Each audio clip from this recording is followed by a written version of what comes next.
Ako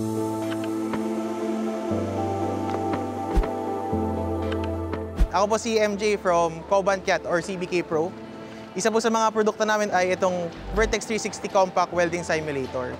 Isa po siya sa mga latest technology ni Lincoln pagdating po sa training and education. So ang maganda po dito, gamit po ang simulator, nakakapag-welding po tayo without the hazards po. Yung init, yung kuryente, mas nakakapag-experiment din po tayo kasi wala pong naglilimita sa atin para gamitin yung machine natin. Unlike sa actual, gumagamit po tayo ng kung anong allocated lang per student.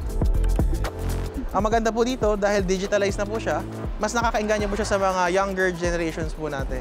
So para po naglalaro lang tayo sa pag-welding. So ito po yung ating accessory. Ang nakaseta po sa atin ay T-joint na 3.2. Ang gagamitin po natin consumable ay 7018. So parang nagwe-welding lang po talaga tayo ng stick electrode.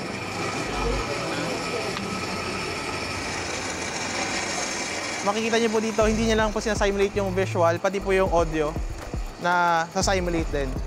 Meron siyang iba't ibang colors na guides.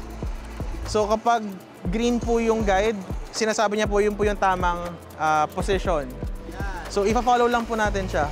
Para kapag mag-transfer na po tayo sa actual welding, nadala na po natin yung kasanayan or yung muscle memory kung ano yung tamang paghawak, ano yung tamang pag-position po.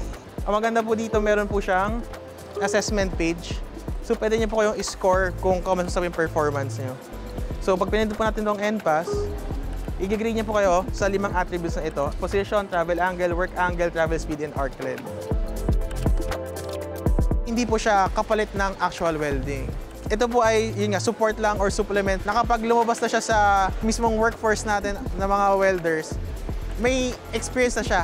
Alam niya na kung ano yung settings, kung ano yung setup, kung ano yung kailangang malaman pagdating sa ibang process.